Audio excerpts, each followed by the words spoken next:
today. I had 2 hard throwing sessions the last 2 weeks.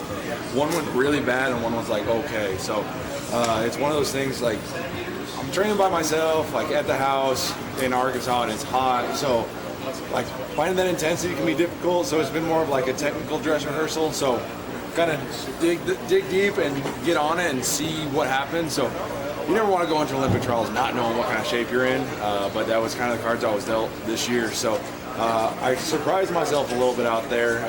It kind of just took getting out there, getting in the ring, finding that intensity again. I feel like I kind of flipped that switch and felt like my old self, especially in the later rounds. What was that feeling like when you threw 22 that first throw?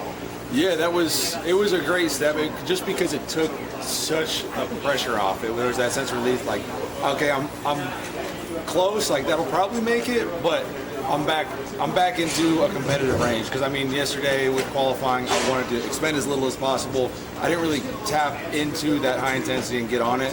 And like 21:44 is an okay throw, but it wasn't like. Sometimes you get qualifying and it's like, wow, I've got it today. I definitely didn't have it yesterday, but that being 31, throwing back-to-back days is kind of tough. So I saved it for today, and yeah, I was really happy with how I competed. Was the adrenaline flowing? Were you able to kind of forget about all of that stuff going in and just throw?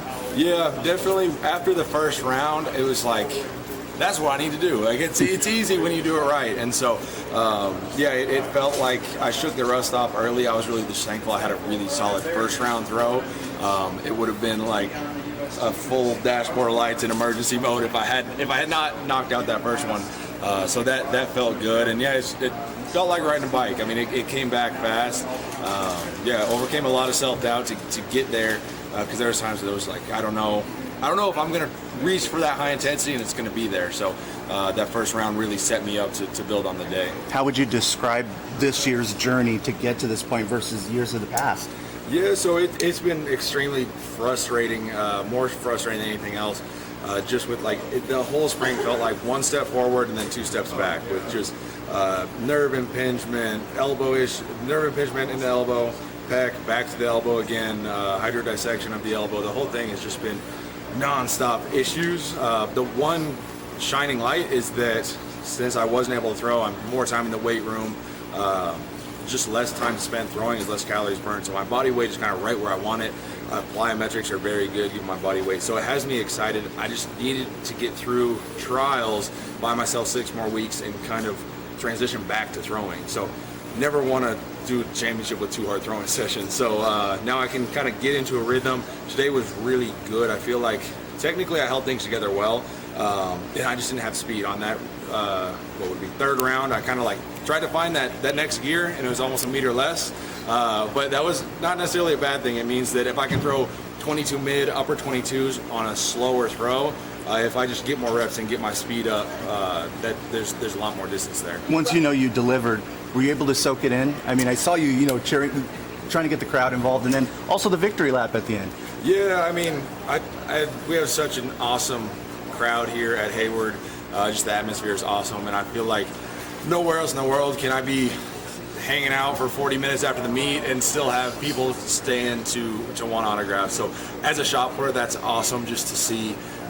It's something that throughout my career, I feel like not just me, but the other guys, Joe especially, have helped develop that culture and that passion for the shot put. So to see field events getting the love out here was really awesome. Yeah. Took an hour-plus victory lap, and so I tried to get everybody. I think I got just about everybody that stayed. Do you feel like you came through okay? None of those injuries really flared up today? Yeah, I felt the elbow a little bit. Pec felt good. Yeah, anytime you kind of the biggest thing with the elbow is the velocity is kind of what flares it up.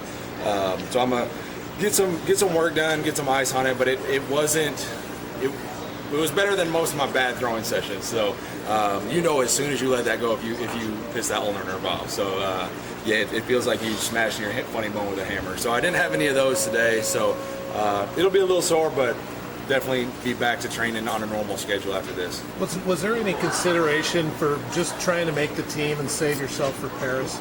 Yeah, so there was a thought. Essentially, towards the end, I was thinking about passing throws, but I was relatively pain-free, and I felt like I was learning something each round. And so I backed off the intensity a little bit and tried to throw relatively more efficiently and focus on correcting errors that I was making. And so I think that showed up in the later rounds, because I was actually throwing pretty far at a slightly back down effort. And I mean, you get out there and you have the game plan of like, oh, I'm gonna take it easy and make the team. But you get in front of thousands of people cheering and clapping for the shot. It's like, I gotta put on a show as best I can. So it's tough. It's tough to shut it down and say, no, I don't want to do this anymore. What's your best hope for 6 weeks and what you can do to win a third gold medal? Yeah, so I mean, with the Olympics, it's always a challenge. The distances that you want to throw have to be relative. I remember the best example is before Tokyo, Peyton had a Fitbit and we were at 15,000 steps before the final on the hottest day in Olympic history. So you put 15,000 steps in 3 hours in 100 plus degrees, and it's tough to throw far. So taking that into account, the biggest thing is getting the win at the Olympics. The distance is a bonus, but I would love to be in the shape that I can be in PR shape at the Olympics, and that's my favorite thing about being a world record holder, is that if you do get a PR, it's a new world record. So that's such a special feeling. But it has me really excited because I feel like while the preparation wasn't perfect, I laid a great foundation to kind of taper the next 6 weeks. So today there were some really good things. Like I got a lot of power. I am not aggressive on my finish. I mentioned earlier, I've kind of modeled my technique a little bit more to be a little bit more finessey, kind of like a Zane Weir, because I've lost that big hit with the elbow issue. I don't have that big hit, the big finish, and the specific strength that I would like to have. And so I feel like out of the back I was pretty solid today. I was bringing in a little more energy. I just didn't have that turnover, that speed at the finish. So if I can have kind of that cute European setup along with the classic American smash finish on the shot, I should be throwing pretty far. Ryan, how excited are you just to have that crowd back at the Olympics, especially after going through an accomplishment like Tokyo? Yeah, so I mean, Tokyo as a city, as a host city, they did a phenomenal job with the cards they were dealt. But I'm just the thing that I'm the most excited about is just feeling that Olympic atmosphere in Paris. You see the world come together, having an open Olympics, just with all the athletes, the fans coming together, and you really like uniting and finding commonality around sport. And there's just so much passion that the fans bring, that the athletes get to display in person. Something gets lost in translation with TV. So I'm so excited. And I mean, you saw it out there tonight. The louder the crowd is, the more energy, the farther we throw. So I think it's going to be an absolutely electric Olympic final. You've had so many big moments in Hayward, but the journey to get to this one has been different with others. Does this one mean something extra to you? Yeah, I feel like every time I come back, I feel like this is the best one. But I think I can honestly say this one's probably the best. It's a bit different than the world record. The world record was different of sorts. I feel like this had much more of a sigh of relief and kind of just proving to myself that I still got it. Because there's just a lot of self-doubt this spring at 31. I'm not at the end of my career, but there's that constant injury, and it's like, am I going to get that feeling back of throwing pain-free, of throwing efficiently? And so it kind of proved to myself that if I just keep moving forward. I mean, there was a lot of rough days along the way. The progress is not anywhere close to linear. So it was just kept hammering, kept moving forward, and got through it. And bought myself 6 more weeks to keep getting better. How nice is to have this